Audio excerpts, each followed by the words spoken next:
और क्या हालचाल, सब बढ़िया। तो एपिसोड 112 की शुरुआत होती है और हमें यून सेन की बॉडी को बताया जाता है जो कि हमारे जान ने बाहर निकाल ली थी। यून सेन की थी, मतलब कि उस धोती चोर की। हमारा जान यहाँ पर सीनियर ट्यानो से कहता है कि जैसे ही मैं कहूँ इस गोली को आप खा लेना, तो सीनियर ट्यानो भी अपना सिर हिला देती हैं। अब इतने में हमारा जान चलता है तो सीनियर ट्यानो से कहता है कि अपनी अंदरूनी शक्तियों का कुछ हिस्सा मुझे दे दो। तो सीनियर ट्यानो भी अपनी कुछ आत्मा की शक्ति हमारे जान को दे देती हैं। और भाई हमारा जान चलता है तो सीनियर ट्यानो की आत्मा की शक्तियों को पकड़कर उन्हें ग्लिच फ्रेम में लिपटाकर यून सेन की बॉडी के अंदर डालने लगता है, जिस वजह से यून सेन की पुरानी यादें जो उसकी बॉडी के अंदर रह गई थी वो बाहर निकलने लगती हैं और उसकी जगह सीनियर ट्यानो की यादें लेने लगती हैं। अब इतने में हमारा जान चलता है तो वो अपनी स्टोरेज अंगूठी से एक बोतल निकालता है और उसे फोड़ देता है। और उस बोतल के फूटते ही उसके अंदर जो रखा ब्लड था, जो रैंक 8 का ब्लड था, जो जान ने कुछ समय पहले ही एक फाइट कर हासिल किया था, मतलब कि उस रैंक 8 के जानवर से हासिल किया था, उसे यून सेन की बॉडी के ऊपर डाल देता है और अपनी ग्लेस फ्लेम से यून सेन की बॉडी और ब्लड को रिफाइन करने लगता है। और वहीं वो सीनियर ट्यानो से भी कह देता है कि जैसे ही मैं कहूँ आप इस गोली को खाकर इस बॉडी से मर्ज होना शुरू हो जाना। तो सीनियर ट्यानो भी अपना सिर हिलाते हैं। अब इतने में हमारा जान उस ब्लड को आधे घंटे तक यून सेन की बॉडी से मिलाता रहता है और आधे घंटे बाद जो यून सेन की बॉडी सफेद दिख रही थी वो रंगीन होने लगती है। अब इतने में हमारा जान कहता है कि सीनियर ट्यानो उस गोली को खाकर इस बॉडी में प्रवेश करो। तो वहीं सीनियर ट्यानो चलते हैं तो जल्दी से उस गोली को खाकर यून सेन की बॉडी के पास जाकर उसमें मिलने लगती हैं। लेकिन हर बार जब सीनियर ट्यानो उसमें मिलते तो वो बॉडी सीनियर ट्यानो की आत्मा को दूर फेंकती थी। लेकिन थोड़ी देर तक ऐसा ही चलता रहने के बाद सीनियर ट्यानो चलते हैं तो वो आखिरकार उस बॉडी के अंदर घुस जाते हैं और उस बॉडी पर कंट्रोल पाने लगते हैं। अब इतने में हमारा जान वहां पर सीनियर ट्यानो से कहता है कि अब मैं आखिरी स्टेप करने वाला हूं, इसमें आपको बहुत ही ज्यादा पेन होगा और अगर आप इस पेन को सहने में कामयाब हो जाते हो तो ये बॉडी आपकी हो जाएगी। अब इतने में हमारा जान पॉइजन गर्ल और जिंगलिंग की ओर देखता है और उन दोनों से कहता है कि जाओ, जाकर एंट्रेंस के पास खड़े हो जाओ, मुझे किसी को भी डिस्टर्ब मत करने देना और तुम्हारी मदद के लिए मेरा पपेट भी जाएगा। और जब पॉइजन गर्ल हमारी जान की ऐसी बातें सुनती है तो वो पपेट और जिंगलिंग को लेकर वहां से चली जाती है। अब हमारे जान को बताया जाता है जो कि अपने हाथों में ग्लिच फ्लेम को लेकर यून सेन की बॉडी के ऊपर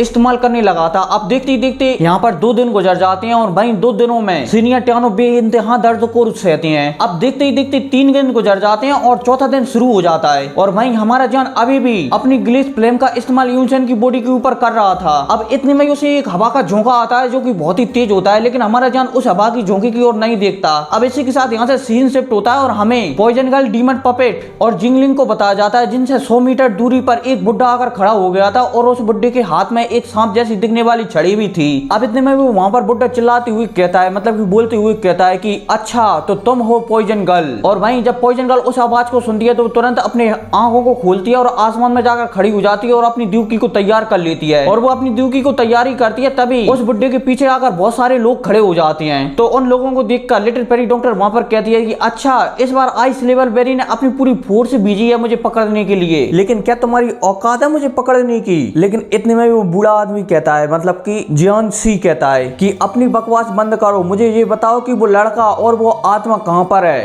क्योंकि आज अगर मैंने उन दोनों को भी नहीं पकड़ा तो मैं अपने लीडर को क्या जवाब दूंगा, मैं किस मुंह से उनके सामने जाऊंगा। और भाई जब लिटिल फेरी डॉक्टर ऐसी बातें सुनती है तो वो जिंगलिंग से कहती है कि तुम जाओ, जाकर जान और सीनियर ट्यानो को बताओ, तब तक मैं नहीं रोकती हूँ। तो जिंगलिंग पॉइजन गर्ल की ऐसी बातें सुनकर एक पल के लिए झिझकती है, लेकिन फिर वहां से चली जाती है क्योंकि वो जानती है कि वो लिटिल फेरी डॉक्टर के लिए बोझी है सिर्फ, इसलिए वो वहां से चली जाती है। अब इतने में जियान सी चलता है, मतलब कि आइस लेवर वैली का ये बुड्ढा चलता है तो एक निशान बताता है कि मैंने पिछली बार जब पॉइजन बॉडी से लड़ा था तो उसने मुझे ये निशान दिया था, आज मैं देखना चाहता हूँ कि तुम्हारी पॉइजन बॉडी कितनी पावरफुल है। अब यह कहती जियान सी चलता है तो वो अपने पीछे खड़े तीनों बुड्ढों को आदेश देता है कि चारों तरफ फैल जाओ, अगर एक भी लोग यहाँ से जिंदा बचकर भागा तो तुम में से मैं किसी को भी नहीं छोड़ूंगा। और यह कहती उसके पीछे जितने भी बंदे खड़े थे वो चारों तरफ फैल जाते हैं। अब इतने में ये आइस लेवर वैली का बुड्ढा चलता है तो ये अपनी छड़ को बाहर निकालता है, मतलब कि ऊपर उठाता है। और जैसे ये अपनी सांप जैसी छड़ी को ऊपर उठाता है तो एक फोर्स निकलता है और हमारे जान की कठपुतली थी ना वो इस बुड्ढे की ओर खींची चली आती है और ये बुड्ढा चलता है तो उसकी गर्दन पकड़ लेता है और उसे घूर घूर कर देखने लगता है। अब इतने में ये बुड्ढा कहता है कि वास्तव में ये कठपुतली बहुत ही अच्छी है। अब इतने में ये बुड्ढा चलता है तो इसे जोर से यहाँ से फेंक देता है और जैसे ये कठपुतली फिरती है तो वहां पर एक दीवार से जाकर टकराती है। अब इतने में लिटिल फेरी डॉक्टर को बताया जाता है जो कि स्काई फायर पपेट के साथ ऐसा होते हुए देखकर आगे बढ़ने लगती है। अब इतने में लिटिल फेरी डॉक्टर चलती है तो अपनी शक्तियों से 2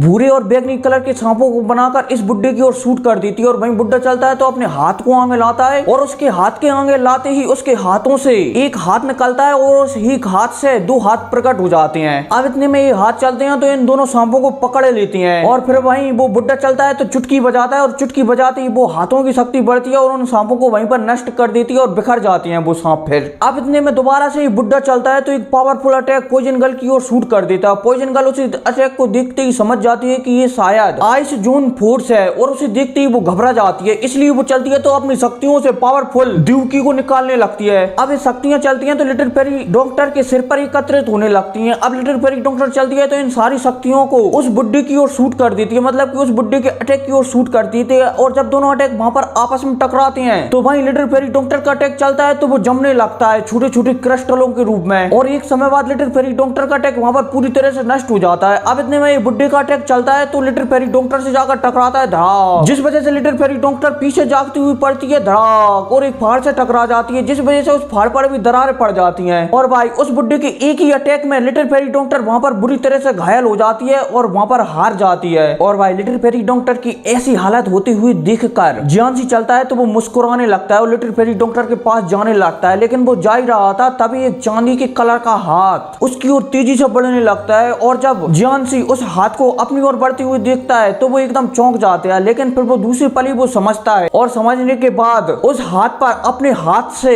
एक पावरफुल अटैक कर देता है। और जब दोनों का हाथ आपस में टकराता है तो जियानसी के हाथों से बर्फ की बूंदें मतलब कि बर्फ चटकने लगता है। और वहीं जब जियानसी अपने हाथों के साथ ऐसा होते हुए दिखता है तो उसे गुस्सा आ जाती है, इसलिए वो अपना दूसरा हाथ लेता है और उसकी छाती में मार देता है। और जैसे ही दूसरा हाथ डेमन पपेट की छाती में लगता है तो वो हाथ उसकी छाती में घुस जाता है, जिस वजह से डेमन पपेट वहां पर कमजोर पड़ जाती है। हालांकि यहाँ पर डेमन पपेट को किसी भी प्रकार का दर्द नहीं होता। अगर यहाँ पर डेमन पपेट की जगह और कोई होता तो शायद वो टियानची के इस हमले से जिंदा भी नहीं बचता। अब इतने में इस बुड्ढे का मुक्का डेमन पपेट की छाती में लगता है तो डेमन पपेट आसमान से गिरने लगती है और आसमान में गिरने के बाद जमीन पर पड़ती है धड़ाक, जिस वजह से जमीन पर भी दरारें पड़ जाती हैं। और भाई डेमन पपेट का एक ही मुक्के में ऐसी हालत होती हुई देखकर पॉइजन गर्ल भी वहां पर शॉक्ड हो जाती है। अब इतने में ये बुड्ढा चलता है तो वो अपनी छड़ी को दोबारा से हाथ में ले आता है और फिर लिटिल फेरी डॉक्टर के पास जाकर उससे कहता है कि अगर तुम मरना नहीं चाहती तुम मेरे साथ चलो, तुम्हारे पास अभी भी एक मौका है जीवित रहने का, शायद मेरे लीडर तुम्हें न मारे। लेकिन लिटिल फेरी डॉक्टर इस बुड्ढे की बातों पर बिल्कुल भी ध्यान नहीं देती, इसकी वजह वो अपने हाथों को आगे लाती है और उसमें एक सील बनाने लगती है। और जैसे ही उसकी सील बनने लगती है तो उसकी बॉडी पर चढ़ी हुई सील भी टूटने लगती है। लेकिन इससे पहले उसकी बॉडी पर चढ़ी हुई सील टूटती वहां पर किसी के हंसने की आवाज आती है, हा हा हा हा। और फिर वहां पर वो आवाज कहती है कि आइस लेवल वैली की इस बुड्ढे की हड्डियों को दफनाने के लिए ये जगह बिल्कुल सही है। और जैसे ही टियानसी उस आवाज को सुनता है तो उस आवाज की ओर देखने लगता है, उसे दिखता है कि वहां पर दो लोग ठाड़े हुए हैं, मतलब कि घाटी से चलते हुए उसकी साइड आ रहे हैं। और जैसे ही टियानसी की नजर उनमें से एक आदमी पर पड़ती है तो वो शॉक्ड हो जाता है और उसका शरीर वहीं पर अकड़ जाता है और वो वहां पर कहने लगता है टू डाउ जोंग। और भाई उस आवाज को सुनकर आइस लेवल वैली के स्टूडेंटों के कान खड़े हो जाते हैं। अब इतने में जियान आता है और लिटिल फेरी डॉक्टर के पास आकर उसे दिखने लगता है और उसे उठाकर खड़ा करता है। अब इतने में लिटिल फेरी डॉक्टर चलती है तो जियान से पूछती है कि क्या तुम सफल हो गए हो? तो भाई हमारा जियान सिर हिलाता है और कहता है कि क्या तुम ठीक हो? तो पॉइजन गर्ल भी कह देती कि हाँ मैं ठीक हूँ, लेकिन इस बार मैंने आइस फोर्स को अपने शरीर के अंदर नहीं जाने दिया। भले ही इस बुड्ढे का अटैक पावरफुल था लेकिन मैंने उस आइस फोर्स को रोक ही लिया। अब इतने में उस बुड्ढे को बताया जाता है जो कि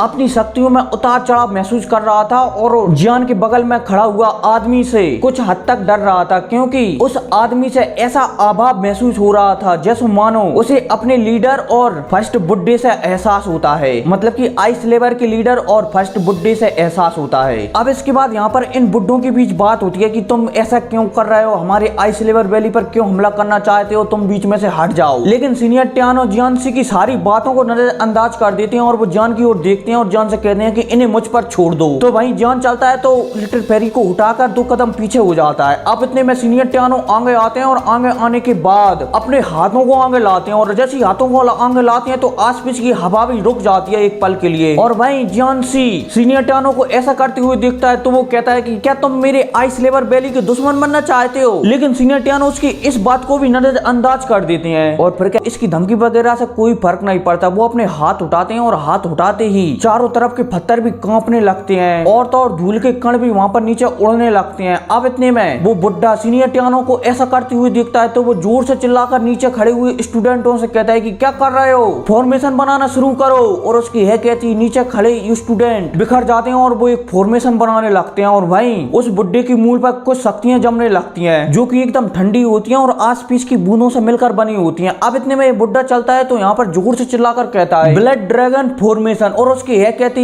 ये बुड्ढा चलता है तो अपनी उंगलियों को काट कर अपना खून बाहर निकालता है और इस खून को उसी ओस की बूंदों में मिला देता है जो कि वहां पर एकत्रित हो रही थी। अब जैसे ये बुड्ढे का रक्त उस ब्लड की बूंदों में मिलता है, मतलब कि उन ओस की बूंदों में मिलता है, तो वो एक ड्रैगन का आकार लेने लगता है जो कि किसी बहुत बड़े अजगर की तरह दिख रहा होता है। अब इतने में इस ड्रैगन को बताया जाता है जिसके शरीर पर लाल कलर की बूंदों के छिट्टे लगे हुए थे। और भाई हमारा जान जब उस अजगर को देखता है तो उसकी आंखें सुकड़ जाती हैं और उस अजगर को वो ध्यान से देखने लगता है। अब इतने में सीनियर टियानो को बताया जाता है जो कि वहां पर सोच रहे होते हैं कि ये अजगर शायद इन सारे स्टूडेंटों की शक्तियों से मिलकर बना है, शायद मुझे इसका हमला करने में थोड़ी सी परेशानी हो सकती है। लेकिन इतने में ही जियानसी वहां पर जोर से चिल्लाकर कहता है कि मैं तुम्हें एक बार और आखिरी मौका देना चाहता हूं, अगर तुम अभी भी पीछे हट जाते हो तो मेरा आइस लेवल बैली तुम्हें किसी वीआईपी की तरह ट्रीट करेगा। लेकिन सीनियर टियानो को उसकी बातों पर कोई भी फर्क नहीं पड़ता। वो तो कहते हैं कि तुम्हारी बातें सिर्फ एक धोखा है और तुम सिर्फ फालतू की बकवास कर रहे हो। और जब वो बुड्ढा सीनियर टियानो की ऐसी बातें सुनता है तो वो शॉक्ड हो जाता है कि डाउ जोंग ये मेरे अटैक से भी नहीं डर रहा।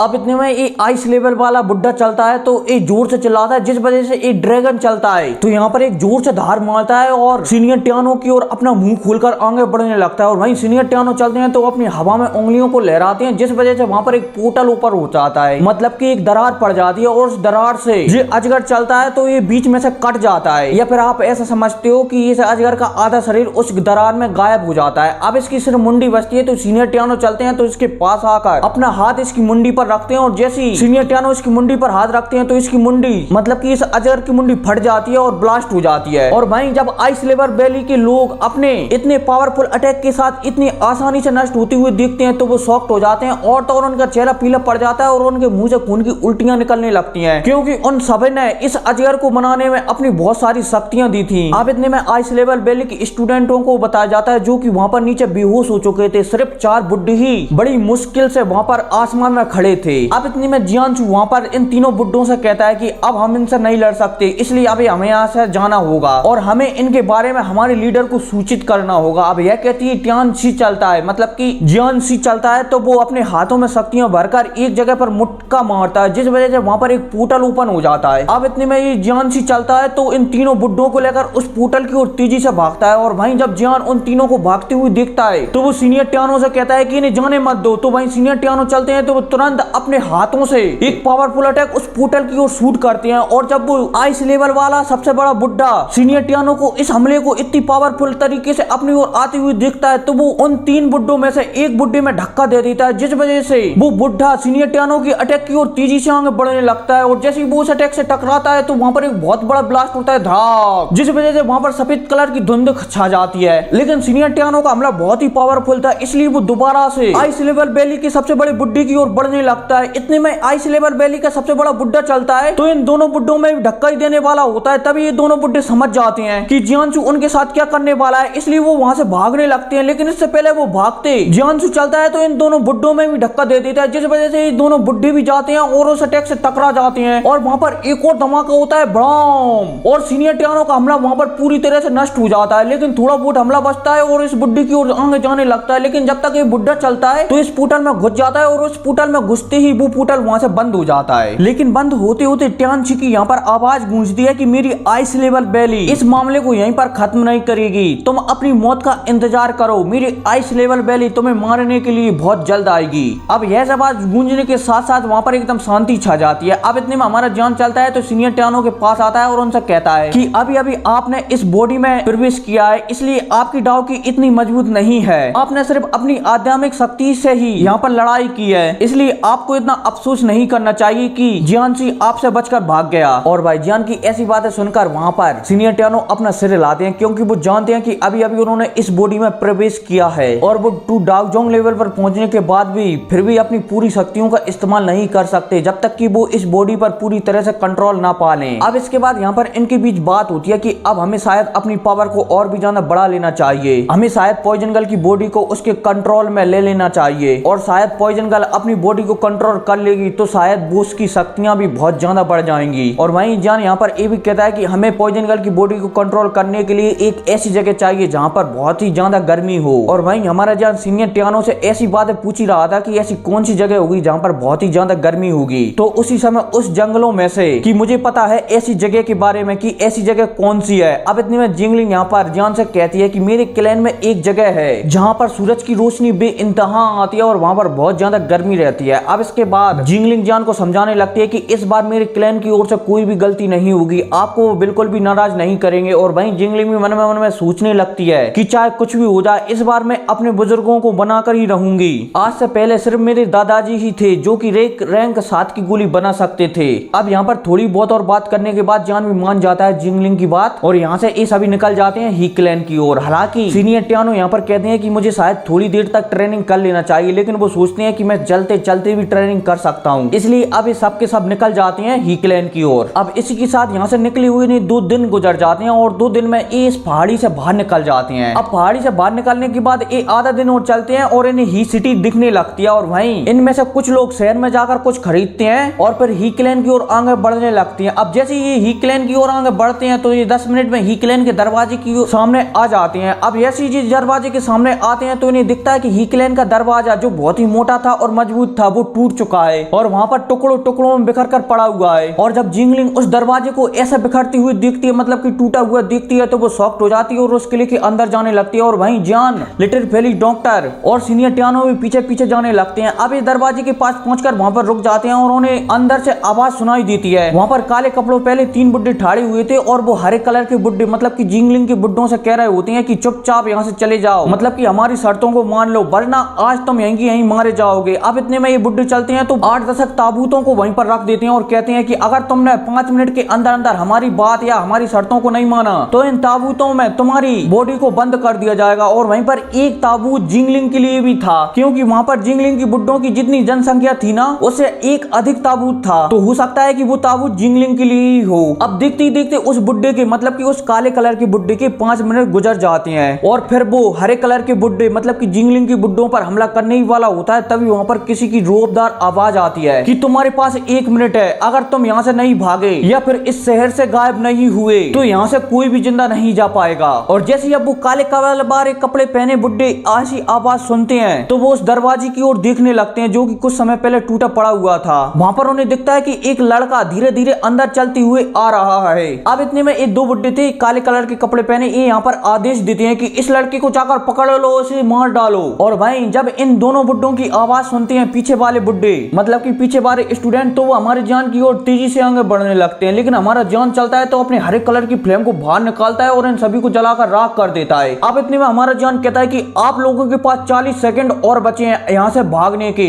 और वहीं जब वो बुड्ढे उस हरे कलर की आग को देखते हैं तो वो शॉक्ड हो जाते हैं कि ये तो एक हेवनली फ्लेम है। अब इतने में एक बुड्ढों के मन में लालसा आ जाती है कि हम इस लड़के को मारकर इसे हेवनली फ्लेम ले लेती हैं। इसलिए इनमें से एक बुड्ढा चलता है तो वो कहता है कि लड़के तुमने हमें रुष्ट कर दिया है, इसलिए अब तुम्हें तुम्हारी हेवनली फ्लेम हमको देनी होगी। अब यह कहते हैं ये दोनों बुड्ढे चलते हैं तो एक साथ अपनी ड्यूकी को मिलाकर हमारे जान पर हमला कर देते हैं। तो हमारा जान इतने में अपना सिर हिलाता है और सिर हिलाते ही उसके सामने सीनियर टियानो प्रकट हो जाते हैं। और सीनियर टियानो के प्रकट होते ही ये दोनों बुड्ढे जो हमारे जान पर हमला कर रहे थे, सीनियर टियानो इनके हमले को रोककर उनमें एक एक चपाट लगा देते हैं, जिस वजह से ये दोनों बुड्ढे पीछे चलते हैं और एक दीवार से टकरा जाते हैं धड़ाक और इनके मुंह से खून की उल्टियां होने लगती हैं। और भाई जब बाकी के लोग ये सब देखते हैं कि एक ही अटैक में ये दोनों काले कलर वाले कपड़े पहने बुड्ढे पीछे जानकर फिक गए हैं और उनके मुंह से खून की उल्टियां होने लगी हैं, तो वो शॉक्ड हो जाते हैं और हमारे जान की ओर देखने लगते हैं। और वहीं हमारे जान के सामने एक बूढ़ा आदमी खड़ा हुआ होता है और वो और कोई नहीं बल्कि सीनियर टियानो होते हैं। अब इतने में जिंगलिंग के क्लैन के मतलब कि ही क्लैन के सबसे बड़े बुड्ढे को बताया जाता है जो कि हरे कपड़े पहने वहां पर खड़ा हुआ था और वो शॉक्ड हो जाता है जब वो वहां पर 2 बंदों को देखता है और वहां पर वो सोचने लगता है कि आखिर ये कौन है और आखिर मेरा ही क्लैन इन जैसे बंदों की कब से मदद करने लगा जो यहाँ पर ये बंदे हमें बचाने के लिए आ गए हैं। अब इतने में दरवाजे को बताया जाता है जिसके बाहर से जिंगलिंग बाहर से चलते हुए अंदर आ रही है। जब वो हरे कलर वाला बुड्ढा जिंगलिंग को बाहर से चलते हुए आते हुए देखता है तो वो हमारी जान की ओर गौर से देखने लगता है और उसे अगले ही पल याद आ जाता है कि ये तो वही लड़का है जो